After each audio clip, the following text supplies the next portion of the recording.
खबर यूपी के झांसी से बता रहे हैं, जहां पुलिस को बड़ी सफलता हाथ लगी है। लाखों की चोरी के मामले में फरार चल रहा मुख्य आरोपी दीपक लोहार को पुलिस मुठभेड़ के दौरान गिरफ्तार कर लिया गया है। करगुआ जीमार्ग पर हुई मुठभेड़ में आरोपी के पैर में गोली लगने से वह घायल हो गया, जिसे इलाज के लिए अस्पताल में भर्ती करवाया गया है। पुलिस के अनुसार यह मुठभेड़ स्वाट टीम और थाना नवाबाद पुलिस की संयुक्त कार्रवाई के दौरान हुई है। आरोपी ने पुलिस पर फायरिंग की, जवाबी कार्रवाई में वह घायल हो गया।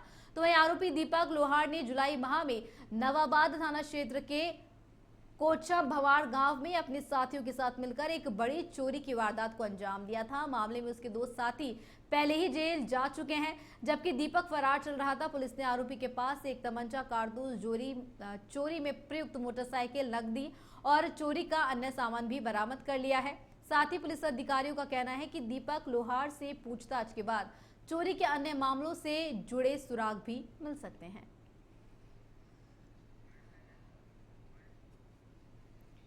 द्वारा यह जानकारी दी गई कि दीपक लोहार जो भगवंतपुरा से करगुआ जी रोड की तरफ भगने की फिराक में है, इस सूचना पर थाना नवाबाद की पुलिस और स्वाट टीम द्वारा संयुक्त रूप से इस व्यक्ति की घेराबंदी की गई। अपने आप को घिरता देखकर दीपक लोहार द्वारा पुलिस टीम पर जान से मारने की नियत से फायरिंग की और पुलिस द्वारा अपने आत्मरक्षा जवाबी फायरिंग की तो इसके पैर में गोली लगी, जिसे हॉस्पिटल में एडमिट करा दिया गया है। इसके पास से एक बिना नंबर प्लेट की टू व्हीलर और एक अवैध तमंचा, 2 खोखा कारतूस और एक जिंदा कारतूस बरामद किया गया है। बिजनौर में कोतवाली नगर थाना क्षेत्र के कंभोर गांव में दो पक्षों के बीच घरेलू विवाद में जमकर मारपीट हुई। इस दौरान युवक ने अपने भाई और उसकी पत्नी पर धारदार हथियार से हमला कर दिया, जिससे वह घायल हो गए, जिन्हें उपचार के लिए अस्पताल में भर्ती करवाया गया है। वहीं अब दोनों पक्षों के झगड़े का वीडियो सोशल मीडिया पर वायरल हो रहा है। हालांकि वायरल वीडियो की पुष्टि इंडिया अहेड नहीं करता।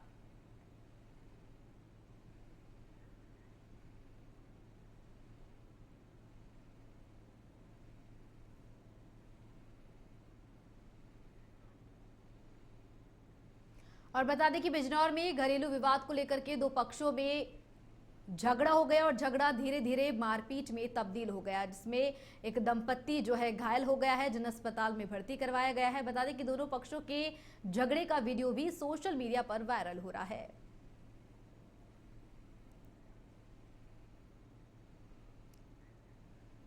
श्रावस्ती के बिनगा में बिना रजिस्ट्रेशन के निजी अस्पताल संचालित होने का मामला सामने आया है।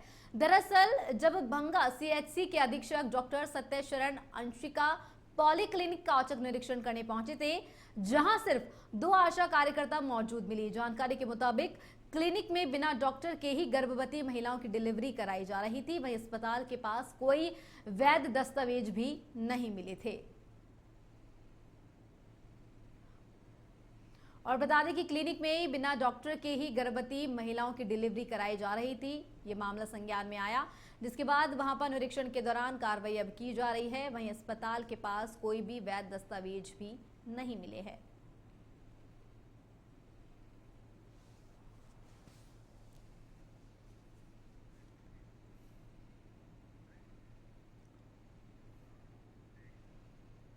खबर वृंदावन से है, जहां शरद पूर्णिमा पर विश्व प्रसिद्ध ठाकुर बांके बिहारी मंदिर में श्रद्धा का सैलाब उमड़ा हुआ है। श्रद्धालु अपने आराध्य की एक झलक पाने के लिए ललायत नजर आए।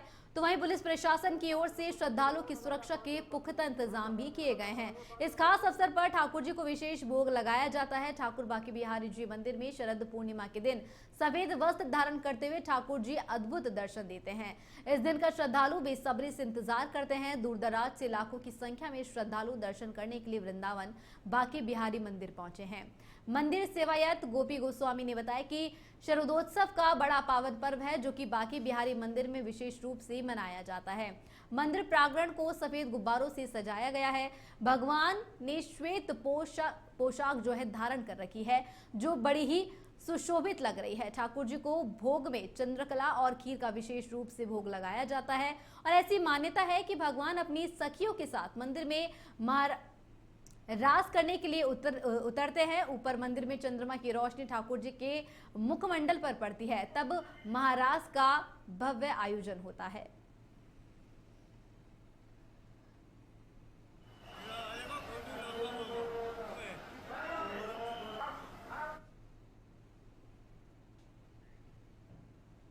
हरिद्वार के रोशनाबाद स्थित जिला कलेक्ट्रेट में सोमवार को आयोजित साप्ताहिक जनता दरबार में जिलाधिकारी मयूर दीक्षित ने 65 शिकायतों की सुनवाई की।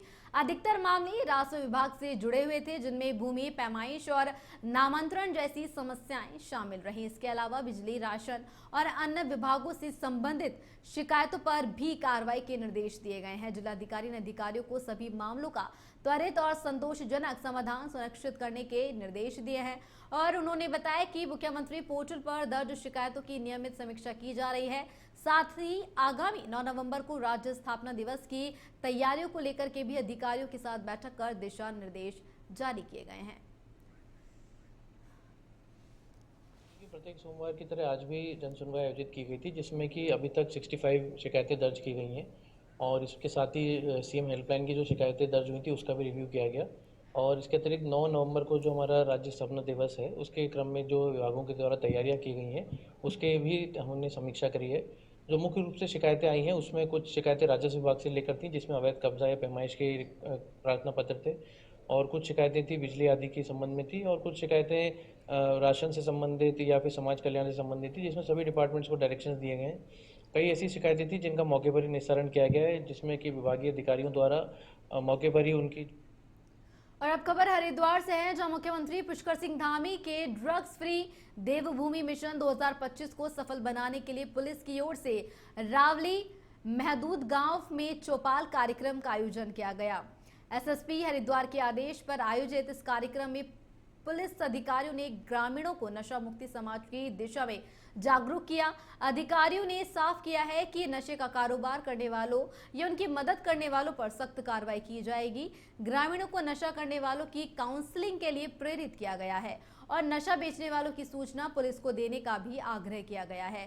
साथ ही उन्हें मादक पदार्थों के दुष्परिणाम, साइबर अपराध और कालनेमी अभियान से जुड़ी अहम जानकारी दी गई है। साइबर फ्रॉड से बचने के उपाय भी साझा किए गए हैं, जिसमें ओटीपी और बैंक जानकारी गोपनीय रखने की सलाह दी गई है। साथ ही ग्रामीणों ने पुलिस का पूरा सहयोग देने का भी आश्वासन दिया है।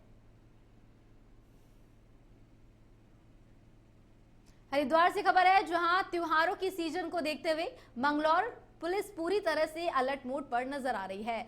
एसएसपी परमेंद्र सिंह डोभाल के निर्देशन पर सुरक्षा व्यवस्था कड़ी कर दी गई है। मंगलौर थाना क्षेत्र में पुलिस अधिकारियों ने सराफा व्यापारियों के साथ बैठकर दुकानों के बाहर सीसीटीवी लगाने और सजग रहने के निर्देश दिए हैं। भीड़भाड़ वाले इलाकों में असामाजिक तत्वों की आशंका के मद्देनजर पुलिस गश्त और निगरानी बढ़ा दी गई है। मंगलौर हाईवे और नगर के चौक चौराहों पर चेकिंग अभियान चलाया गया है, जिसमें बिना नंबर प्लेट वाले वाहनों के चालान काटे गए हैं और कई दोपहिया वाहन भी सीज कर दिए गए हैं। सीओ विवेक कुमार ने बताया कि पूरे क्षेत्र में लगातार चौकसी रखी जा रही है और नियम तोड़ने वालों पर सख्त कार्रवाई की जाएगी। जो संदिग्ध वाहन हैं, संदिग्ध व्यक्ति हैं, उनके खिलाफ जो लगातार चेकिंग की, सत्यापन की और वाहन चेकिंग की कार्रवाई हमारे द्वारा लगातार की जा रही है। इसी क्रम में थाना मंगलौर द्वारा आज जो कार्रवाई की गई, जिसमें बिना नंबर प्लेट वाले जो वाहन हैं उनके खिलाफ कार्रवाई की गई, जिसमें लगभग 1 दर्जन से ज़्यादा वाहन हैं, वो हमारे द्वारा उनके खिलाफ सीज की कार्रवाई की गई, अन्य कार्रवाई भी की गई। खबर रुड़की के मंगलौर से है, जहां स्मार्ट मीटर घोटाले का मामला लगातार तूल पकड़ता जा रहा है।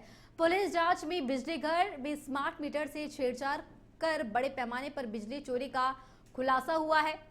इसके बाद ऊर्जा विभाग ने मंगलौर और लंडोरा के एसडीओ और जेई को निलंबित कर जांच पड़ताल शुरू कर दी है। वहीं किसान संगठनों ने घोटाले के खिलाफ मोर्चा खोलते हुए दोषी अधिकारियों पर सख्त कार्रवाई की मांग की है और किसानों का आरोप है कि विभाग के ही कुछ अधिकारी गड़बड़ी में शामिल है, जिससे ईमानदार उपभोक्ताओं और किसानों को नुकसान हो रहा है।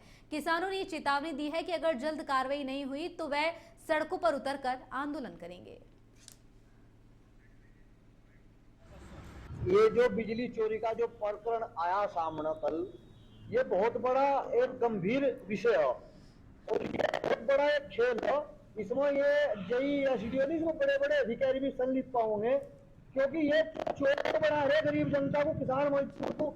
लेकिन क्या गया, चोर तो बड़े बड़ी कंपनी वाले उद्योगपति चोरी कर रहे, चोर तो बड़े चोर में है, गरीब जनता किसान मजदूर को चोर बिना वजह बना जा रहा।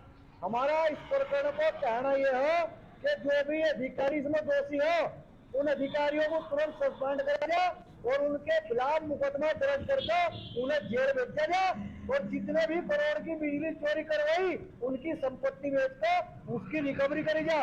और मंगलौर थाने के जो हमारे थाना अध्यक्ष है उनका हमारा ये निवेदन है कि इस कठोर कार्रवाई करे, नहीं अगर कठोर कार्रवाई होगी तो भारतीय किसान यूनियन मंगलौर थाने में इनके खिलाफ प्रदर्शन करने का